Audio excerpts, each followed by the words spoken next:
Oh, she's got the buff. Hello. Yeah, of course. This is the buff? Oh man, I gotta get my buff. He's getting his buff out now. Very nice. Yeah, we gotta be on theme, guys. Yeah.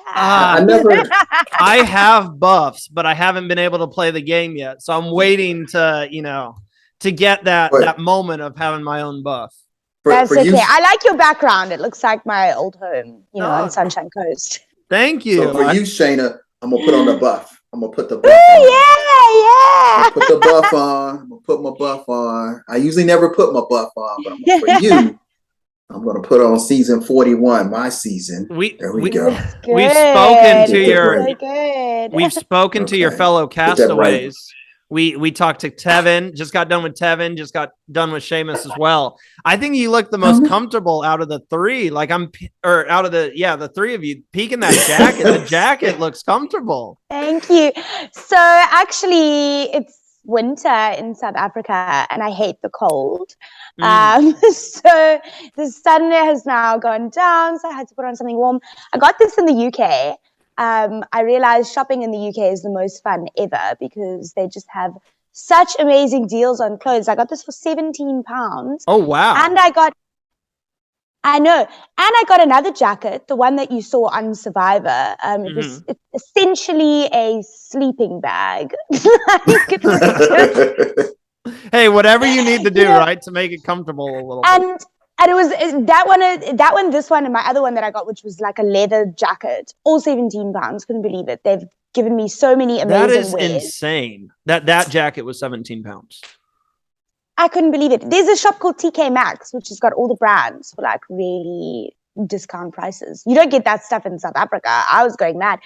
Walking to the train station, my spine was compressing because my shopping bags were so heavy. It's like, We are like, well, I just know me and Abe are like extremely underdressed right now. You are like, Abe, your buff does not look as good as her buff right now. The way it puffs out on the head. Puffed out, man. Look, it's just, I got my headphones on. I'm just, No, I think you wear your buff really well. Look, I'm just hanging out.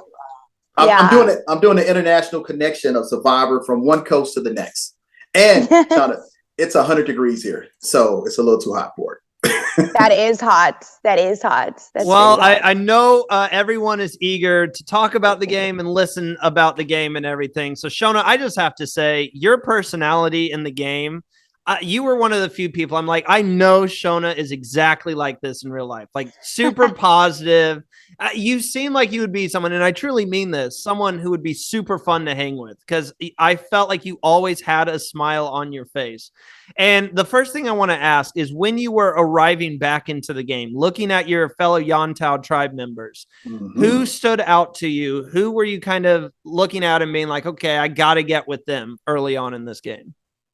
Well, first of all, that first ride it's so overwhelmingly awesome because you're in this beautiful space. You see these legends from Survivor South Africa around you, and you're so excited to be back. The wildlife in that first shot was absolutely incredible. We could look across and see giraffe and zebras, and there was fish eagles, literally fishing in the river that we were driving up and down, taking those shots. But that whole first day of filming takes so long, and you don't actually get to say one word to somebody actually until you get back to the challenge. As an extrovert like myself, after this quarantine period where you're in isolation for 8 days, and you get there, all you want to be is like, I'm so excited, I can't wait to chat to these people. And you had to be silent the whole day. Oh, it was torture, but it was so much fun, and it was so nice to be back. My first thought, though, was, obviously, my whole game kind of blew up because of my very turbulent relationship and alliance with David on season 5. So I did not want to work with any volatile players. Like, you had a couple to choose from there, yeah. Like a lot. So I saw Pinty, I saw Tanya. I was like, oh no, these guys are on Batra. What's gonna go down?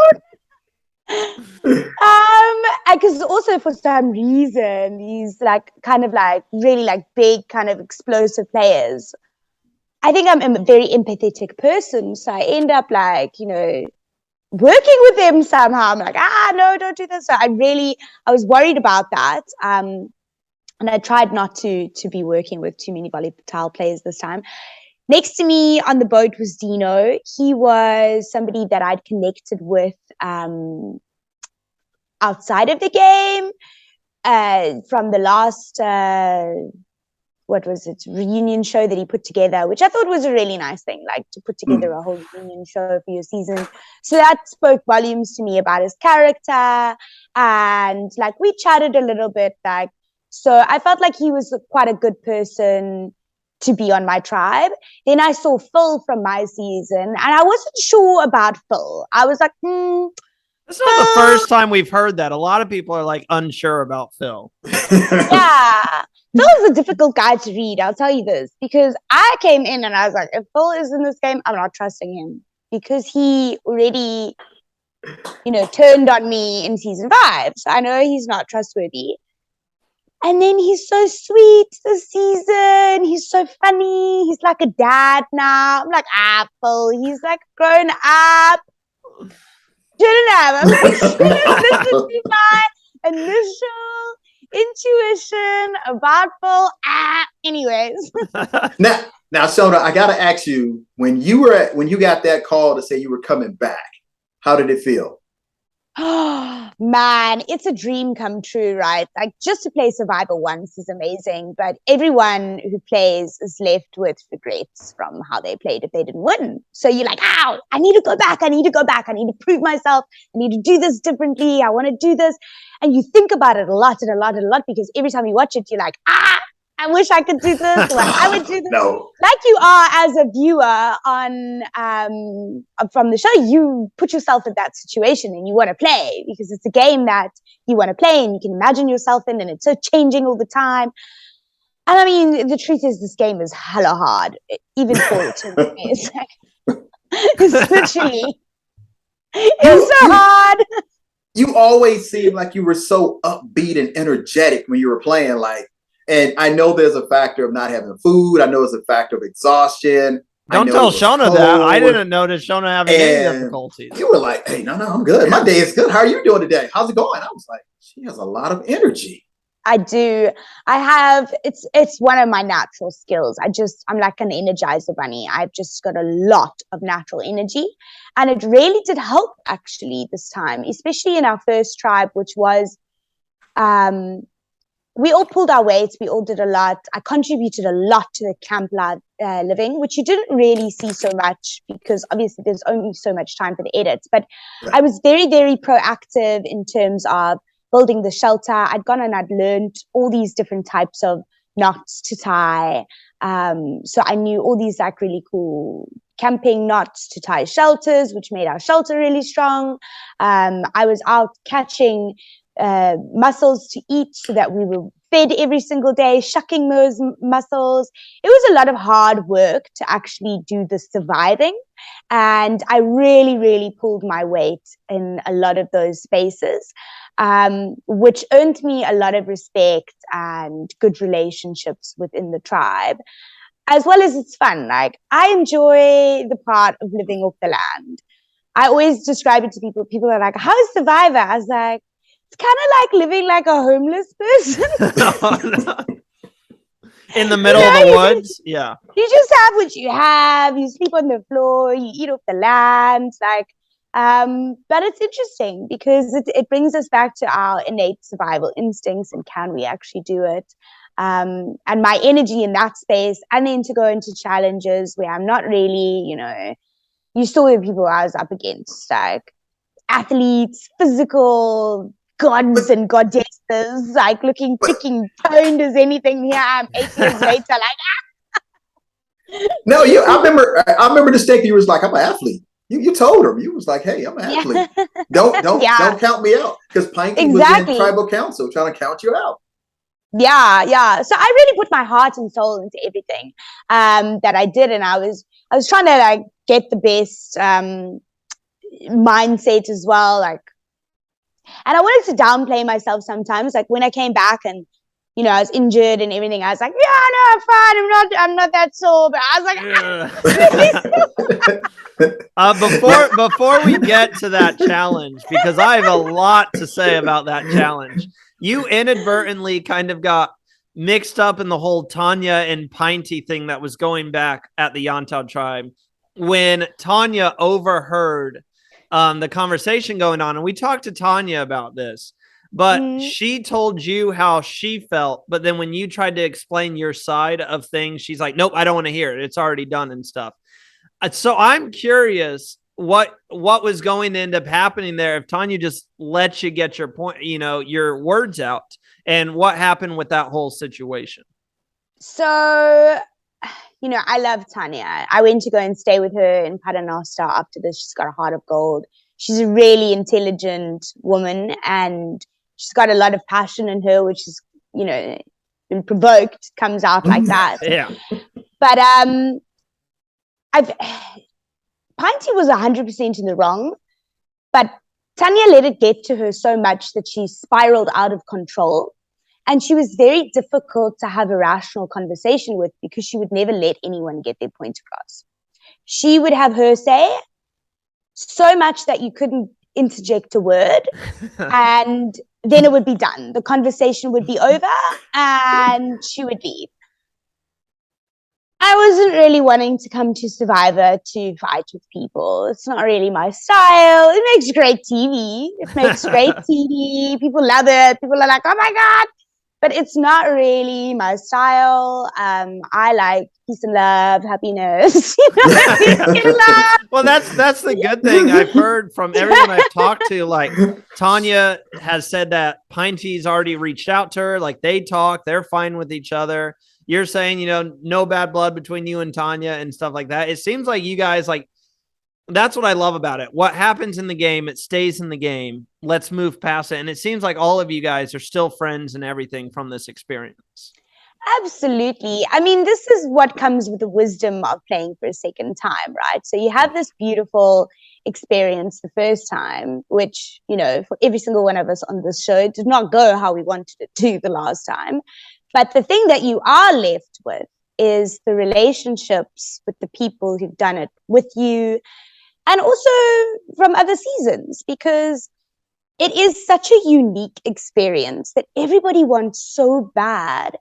And it's so difficult to properly explain to somebody exactly what you go through as a human being in this process, because it's not just while you're on the show. There's a whole mental preparation going into it. It is. There's the whole uncertainty afterwards, the mind really playing on what you did, overthinking that, lack of sleep.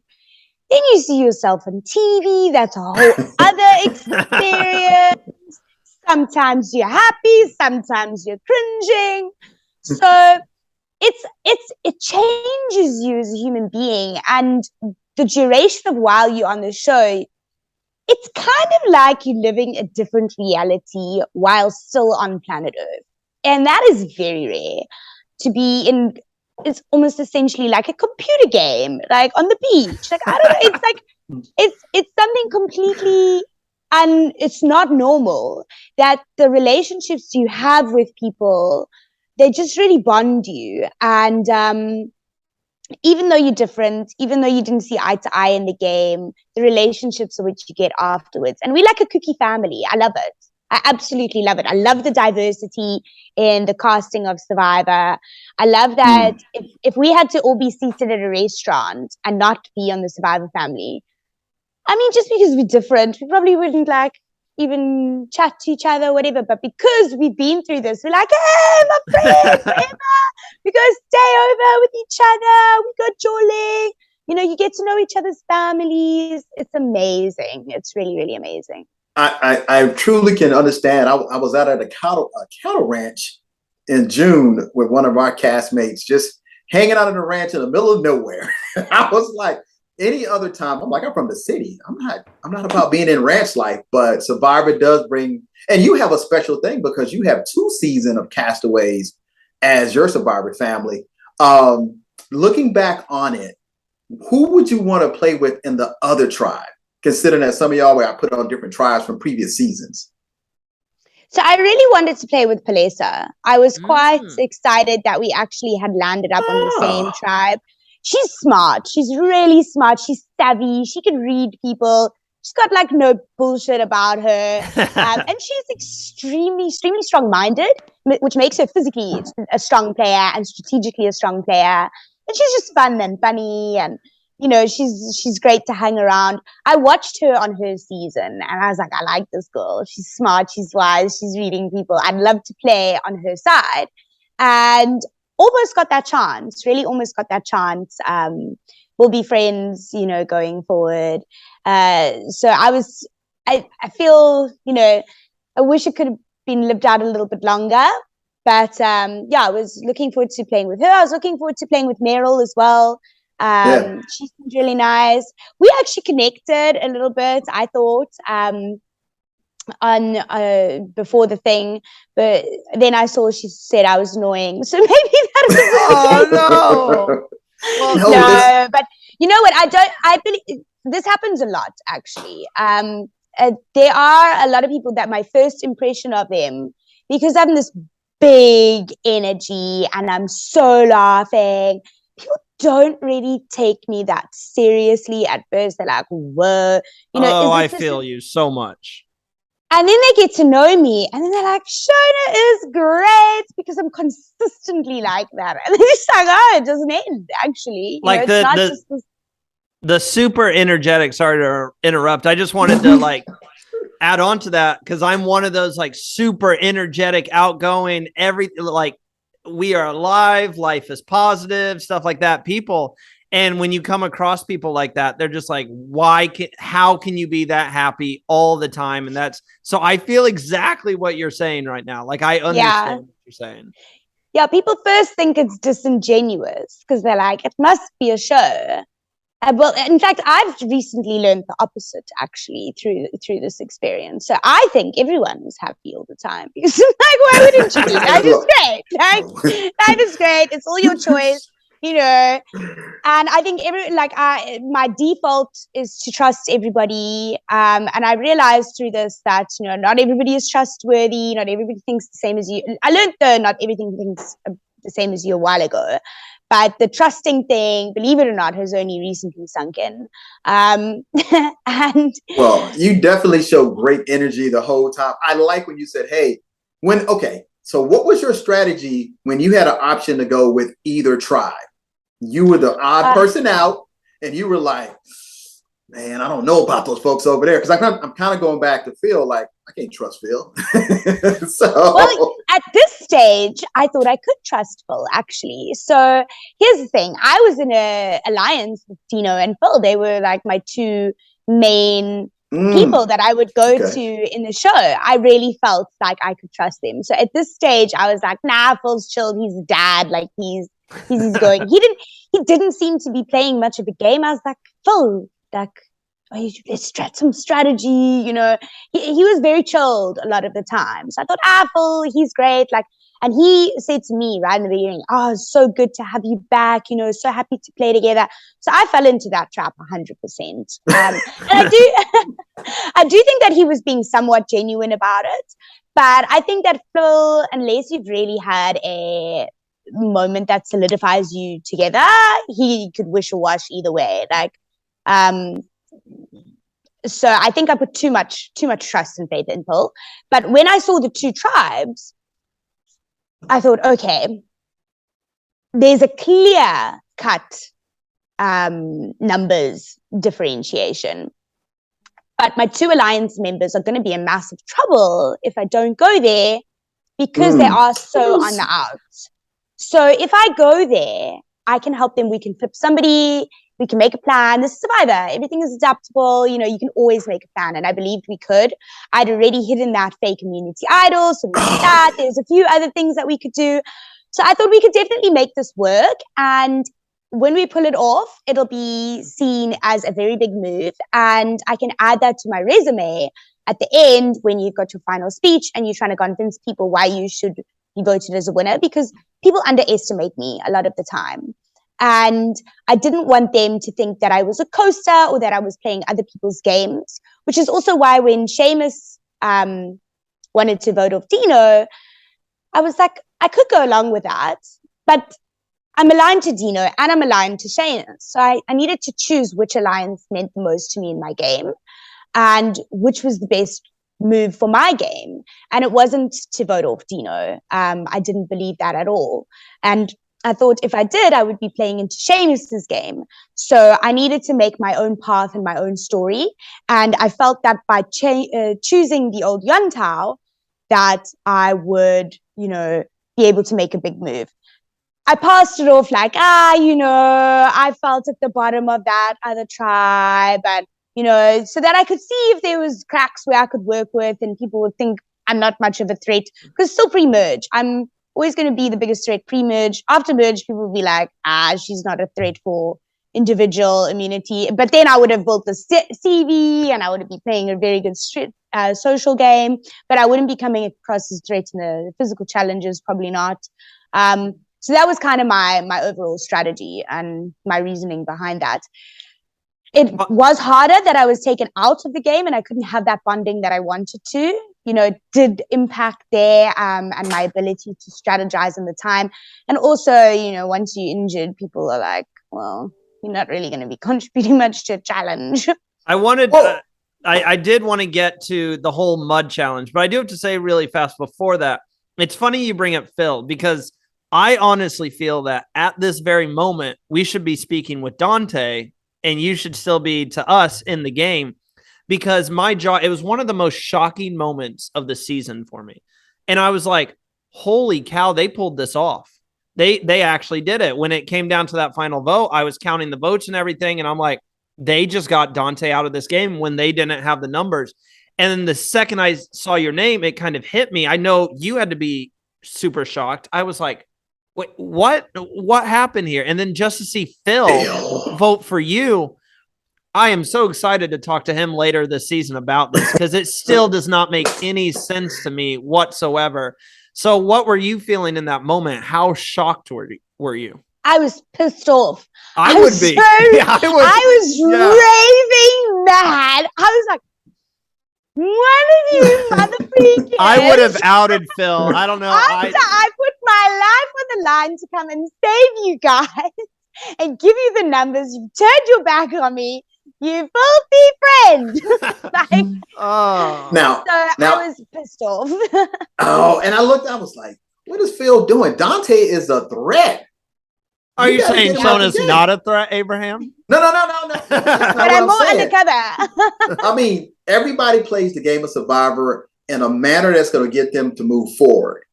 Dante was aggressive in his approach. So his edit shows that he was the mastermind and pushing everything. And hey, look, we got to get you out of there. And look, it's only one person that's going to win Survivor. You have to move people out the way. And Dante, if I had to put Dante and Phil to vote out, I would vote out Dante first. Then I would vote out Phil. Shona, we going to the end. We're going to the end together. Yeah. Now, I got to ask you now, because those challenges can be pretty brutal. It looks like Pinty picked you up for a wrestling move and dropped you. I was like, that's going to hurt. Yeah, she definitely body slammed me. I've never been body slammed in my whole life, but I knew when it happened because it all happened in slow motion. And I know she didn't hurt me on purpose. I know that she wasn't purposely trying to send me to hospital, but she was playing dirty in the game. I mean, there's no. It looked no like way she got a punch that. there too. I don't know if it was to you, but Yeah. Nico narrated it, so it was a punch. And you know what? It didn't stop after I left. And that's what made me really angry, because I was like, you can say you're sorry and you can say it's fine, but then play a cleaner game afterwards. And she didn't. And that made me really upset. She was like putting her foot in front of the balls so that people couldn't roll it there, so that she would like be injured. Things like that I don't really respect in gameplay. Like, we're all here to play our hearts out, but don't hurt and don't cheat. I am surprised that she was allowed to continue in the game after that, because it definitely led it had a big impact in now losing that that challenge, which ultimately got me sent home. But on that, as much as I wanted to stay in the game and all I wanted to do was to get back and to play and to finish this game, I do feel that there was a higher power looking out for me to not continue, because I actually was really injured. I did have an x-ray. It didn't show any crack, but I'm certain that there was a hairline fracture, because I've got scar tissue over my rib and it's got like a big lump on it. I was going to say, was the pain coming from like the rib area, or like, yeah, where was it was coming from my bone. I heard it crack even, and I could feel this intense pain. Like suddenly I was aware of where my lungs are in my body. Normally when you're breathing or you're just around, it's like, you know that your lungs are there, but you don't really feel your organs in your body. Suddenly I could feel my lungs, and I was like, felt this pain really close there. I was so scared to even breathe too deeply in case my lungs went like this and got like a puncture or something. I don't know. I'm not a doctor myself. It looked like she had knocked the air out of you at first. I said, okay, she's just got the air knocked out of her. But I have to admit, when you came back to your tribe, I was like, oh, okay, well, maybe I hurt that bad. Because I was thinking, I'm like, Shona's a badass over here. Yeah, I was trying to downplay it. I didn't want people to say, now she's it could go two ways. People could be thinking, oh, you're not going to contribute to the winning of the challenges and therefore you're a liability in a team contest. Or they're going to be like, easy vote, shame, she's sore, let her not suffer any longer. And there's also the threat of, now I haven't had that bonding time with the tribe and the new tribe as well. I'd already had solidified relationships in my old tribe. It would have been a lot easier. This tribe, most of the people voting, I had not had an opportunity to really speak with or bond with, and they'd gone through this shared trauma of this challenge together, which bonds them even tighter. So it makes it very difficult. But I think had I gone back into the game, we would have had another physical challenge, and it probably would have injured my rib further, which can be very severe. So I feel like I had like a little bit of a Jesus moment, like I died and then I was resurrected for a bit and I was chilling and then I died again. But after Judas stabbed me in the back. I was kind of shocked that they continued the challenge as a whole. I'm like, there's a few challenges in Survivor that I'm like, you got to cut. And we already Killarney posted that. She also got hurt during that challenge. So Killarney got hurt. We saw Steffi go down. Steffi had to come out. You had to come out. I was like, okay, we've already had two people come out of this challenge. The balls aren't moving. We're spending hours out here and they're not going anywhere. Can we just call the challenge? And I know it wouldn't have been popular, but I was like, we should really be doing like a rock draw or something because it's just not, this challenge is not it. Well, what you didn't see even in the same challenge, my head actually got stuck in the ball at one stage. Luckily, I've got a very loud voice, and I was like, my neck! Oh. And they had to stop the challenge because my head was stuck, and somebody was trying to push the ball and my body, and it could have snapped my neck. People were like drowning others in the mud. I was like, this is just this is too bad. I had a full-on panic attack. Meryl had to sit down and like help me breathe again and like get my head back. When you like can't breathe, because I thought, shit, my neck is going to snap. And then later on, this whole thing happened with the rib. So it was a very dangerous challenge. I think it was a cool idea, but the implementation of it was very tough. Especially you had 3 women matched against 3 women. Those balls themselves were 120 kilograms of wood. Yeah. Just by themselves. Well, now you add mud to it, and you've got 2 people pushing this side and one person pushing that side. That intense force the whole time is so tiring. Then you got people pulling themselves off. It was insane. I already don't like any challenges that have to do with like large boulder type things. I'm like, you're just asking for injuries to happen. I think this is a challenge that they could do again. Just you have to alter it. I was thinking just have 1v1. 1v1, 1 ball or even 2 balls, and then just see who can push it across the mud. That would be, just as difficult. Yeah. Abraham, did you have something? add multiple balls. That way you'd have to make a decision on which ball was the more effective. And I probably would take the mud out. I would take that out of play and probably replace it with something, probably sand or something. And I know even when we did our challenges and when I actually started doing the challenge, you understand the weight of everything. Where when you're kind of looking at it before you start, I don't know how y'all start your challenges, but we walk through ours and you kind of don't know the weight because you don't get to touch it. But once you touch it, it's like, this is heavy. I don't know who practiced it, but it's an interesting thing. Now, you go through the challenge, you get hurt, they postpone tribal council, and you come back after being in the hospital getting x-rays, and they still had time to put together a vote that should have sent Dante home. Yeah. So what do you think was what in your mind, what was Phil's rationale for flipping on you? It comes down to something as boring as miscommunication. So, miscommunication coupled with survivor paranoia, which is a real thing. So I had done this fake immunity idol that I told Dino about. Dino then, thank you. We can speak about that afterwards.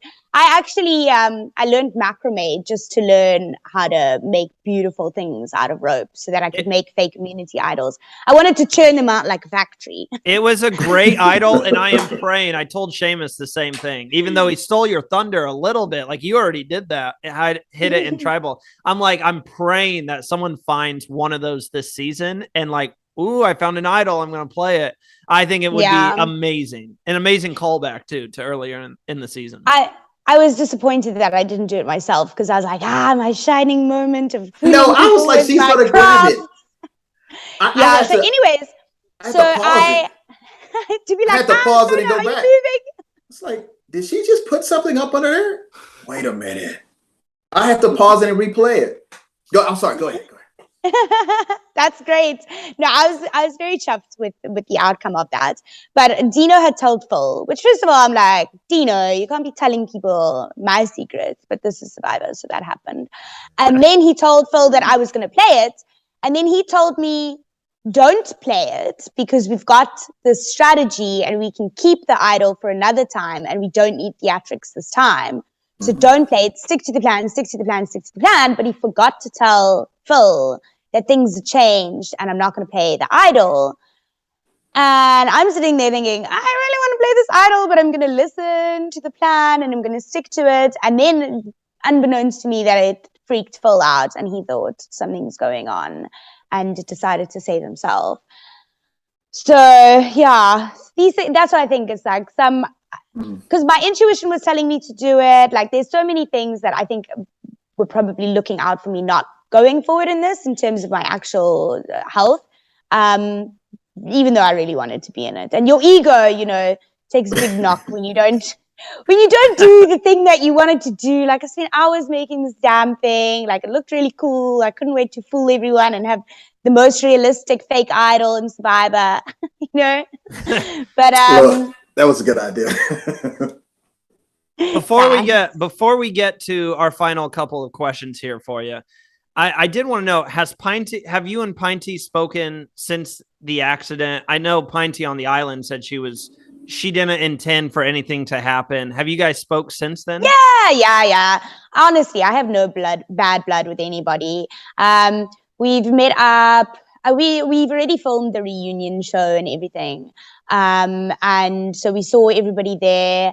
So you guys do have a reunion show. We weren't sure if you guys did or not.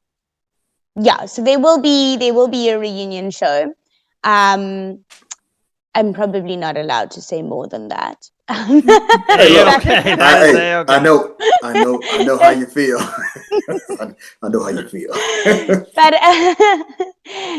obviously, as with the reunion, everyone is present, so I haven't given anything away. Yeah.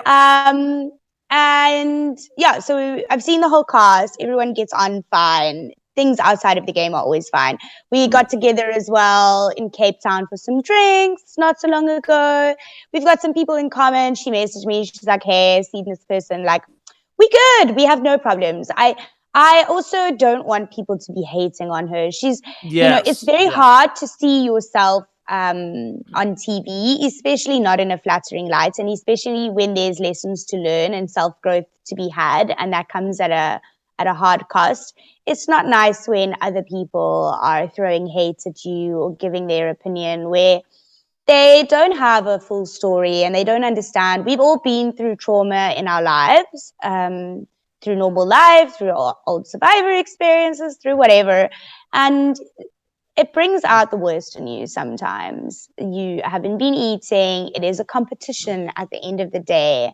She is a lot more physical and aggressive in nature, just naturally. Like, I'm softer in nature. It's just who I am.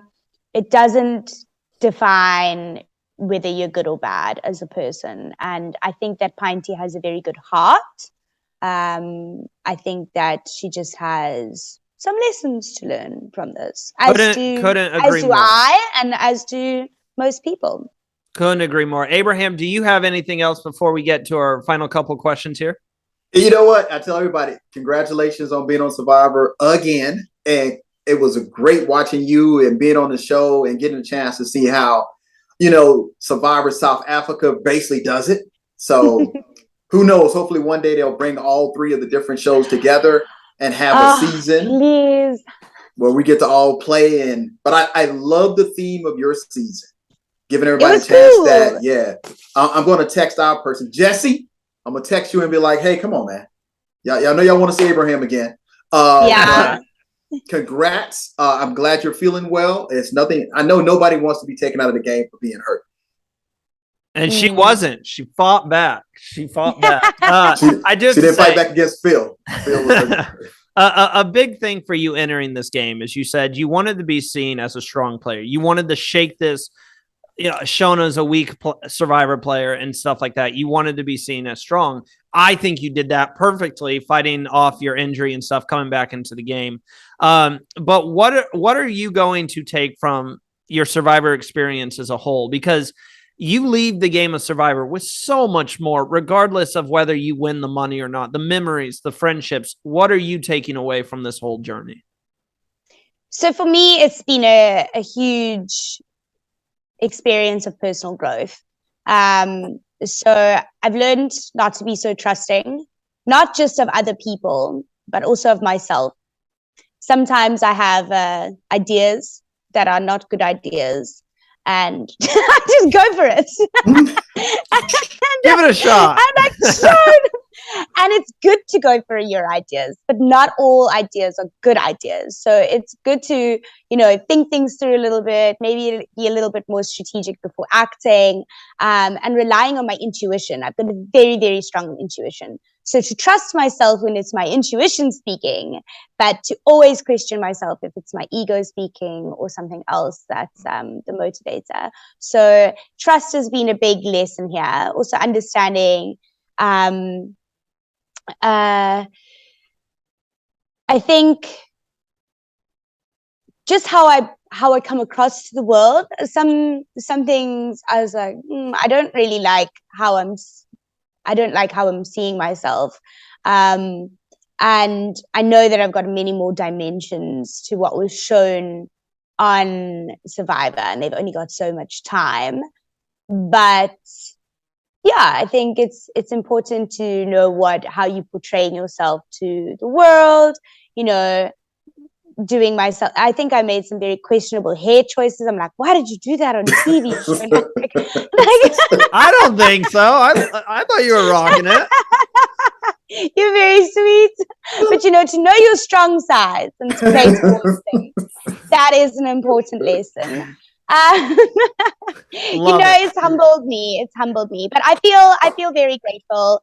I feel like I've been set up in the world now to just shine and be the best version of myself. I feel incredibly lucky, even just to be alive, but to be able to have experienced this for the second time and to be doing things that I love.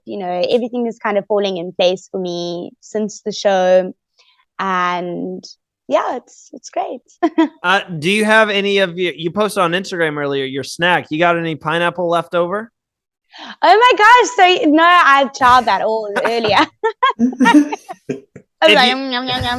If you were to get the call, say anytime, a week from now, or a couple of years from now, would you go back and play the game again for a third time? Absolutely, I would.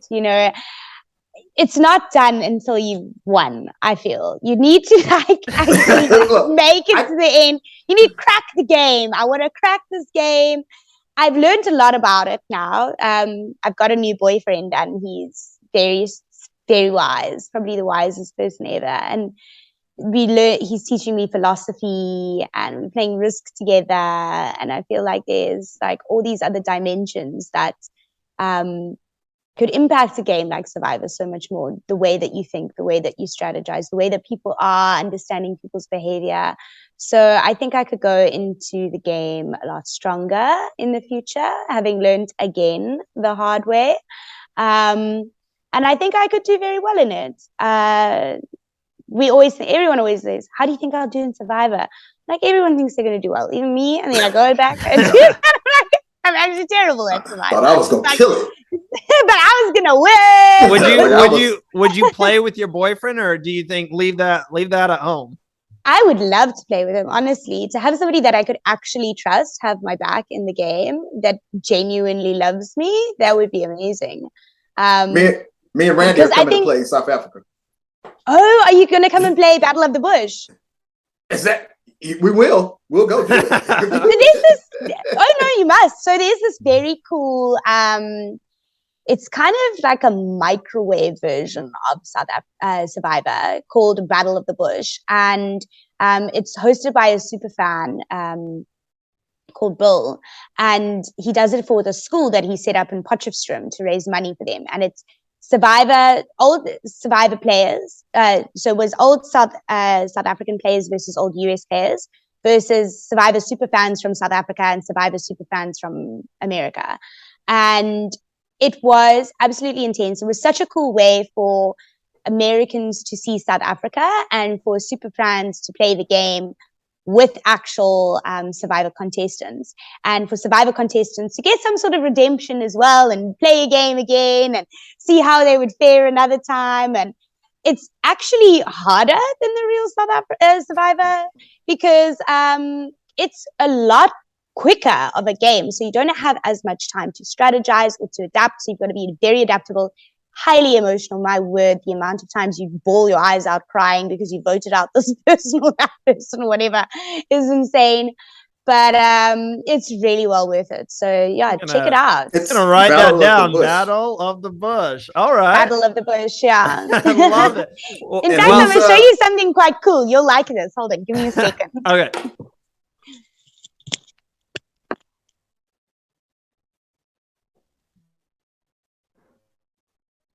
I forget that winter is opposite of our summers. Yeah, I also forget that. So the whole Battle of the Bush is done for the school, and you go and visit the school one day, and the little children are all Survivor fans because the owners of the school are Survivor super fans. Okay. And they made us these bracelets that had our name on them. So mine says Shona. Hold on, there we go. And they made us these bracelets with a little note and like, thank you so much for supporting our school. And this is what, just like so sweet. And I thought, well, let me bring this bracelet with me onto the island and play with it. And we got given these bottles. This is my bottle from Survivor. And it's so heavy. It's like a metal weight. Have you used it since? I think Abraham says he hasn't used his since. Yeah, that thing is upstairs. I use mine every day. In fact, this is my water bottle. It was just there. I take it on hikes. It keeps me humble because it's like extremely heavy and they've been really challenging us in every degree. So I carry this around with me. I'm like, it's heavy. It keeps me down to earth. I don't know if they just pass them out. Ours is heavy too. I'm like, it's way too heavy to carry every day for me. I'm like, no, I got water bottles that are lighter. Yeah. But I do have my bag and I have my water bottle. I mean, it was just a great season to be out there and have an opportunity to play. Yeah, no, it really was. It was an honor. It was an absolute honor. I really loved it. I really appreciated all the love that I had flowing in from the Survivor community as well. it was really nice to know how many people like cared about my actual surviving. So it was nice to feel that love, especially when I think I was actually very critical on myself when seeing it. It didn't feature so much in the first week, which I was surprised by, because I was like, I feel like I'm playing actually a very good game. But I realized that I wasn't that much drama either. And it's TV drama, reality TV drama. I have to say, I am Yeah. so sorry, because Abraham knows anytime that I pick someone in anything, a fantasy game or to win the game, I'm like a curse. Everyone that I've said will win the game always goes out like pre-merge or very early merge. So I drafted for our fantasy team going up against fellow podcasters, and you were on my team. You were on my team. It was you, PK, Tanya, and Meryl. So I'm very scared for Meryl. I'm the only team that has had 3 people eliminated. So I'm just like, I am a terrible, like, his picking is the worst. Ask him about season 42. So you can blame anything that happened in the game on me. I put that bad juju in. That's on me. I'll just say in future going forward, you didn't see this on TV, but Randy picked me. I was spoiled from the get-go. There was no chance. Next time, if you're on, just know I support you. I want you to do well, but I'm not picking you because I want you to do well. I appreciate it. You know what? No matter the outcome, it's really fun to see when people back you and they're like rooting for you. That's a part of the experience. There can only be one winner at the end of the day, but to know that people actually connect with you and they like you and they want to see you go far in the game, it brings you so much joy. Like, I love it. The fans for Survivor are amazing and incredible. They always reach out. They're just such wonderful people for the most part. I haven't seen a lot of hate this time. I mean, I think Pinty's got some, but I think it's more just I think it's more just because they're concerned about, the level at which things got. But as I said, like, she's not a bad person. I think there's lessons for everyone in this game. But it's been fun. We all came back to have fun with it and to give it another shot. I would hope that they would call me back for a 3rd season. I'm like, I don't know how well I fare now that I've done so badly in 2 seasons. I might be like, but I think I'm third time's a charm. I think I'm entertaining. I know, very entertaining. Abraham, anything else you want to do before we wrap up here, my guy? Hey, look, Randy is the runner of the podcast, and I want you to know, even in the U.S., we are representing Survivor Africa through our podcast. But Randy is the man, and it was a pleasure talking to you. Yeah, guys, thank you so much. This has been such a fun interview. I've really enjoyed it. I'm going to look forward to watching your other podcasts and seeing how you get on with the other contestants, and enjoy the season, because we all bought it. It's a good season. It's a good season, and I'm very proud of the people who have been behind it, making it happen, to all the contestants who put everything into it.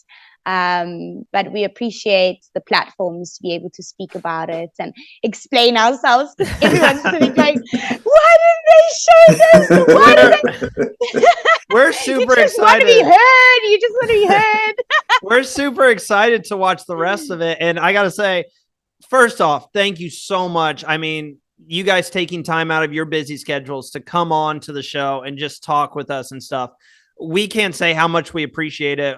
We always tell people we want this to feel less of an interview and more like a general hangout, just all of us here laughing, having a good time. And also, thank you for staying. We know you guys are on like 30-minute windows, and it seems like the person that we interview, the last person we interview on Friday, always goes over, because we could just talk to you guys for hours and stuff. So I know we went a little over, but thank you for, joining us here and kind of going over with us. Oh, well, I had a lot of fun, so I appreciate. I didn't even look at the time, actually. Yeah, I never doing a good I got job. my buff out. I never pulled this buff out. It seemed like an envelope. It's like my cool envelope. Oh wow! Well, I'm so happy you wore it, and it was so cool to be able to discuss this with another Survivor player as well from the States, because you really get it. Yeah, I love wearing this. Like I was trying to wear it at every opportunity I had. I'd wear I was it like, everywhere. I'm the aeroplane survivor. Yeah. Like, Wear it. is anyone gonna notice what this says? Like what it means? No Wear one. it literally everywhere. Look, I never paid attention to it, but it says pre-merge buff. So I gotta get past that. Man, you gotta get over that. Well, Shona, just know you have an open invitation on the show. We know you can't do it for your season, but if you ever want to come on and discuss Survivor South Africa, be like a guest and break down episodes for us, or even Survivor AU or Survivor US, open invitation. We would love to have you back. I would love that. Please do invite me because I'll be there. Like, I'm a fan of this. Like, I like to chit chat, as people say. Well, we have you on social and everything, so we'll definitely stay in touch. But thank you so much again. We'll let you get on with the rest of your day. Hopefully the interviews kind of calm down a little bit. We know you've been busy. You're my last one and the most fun.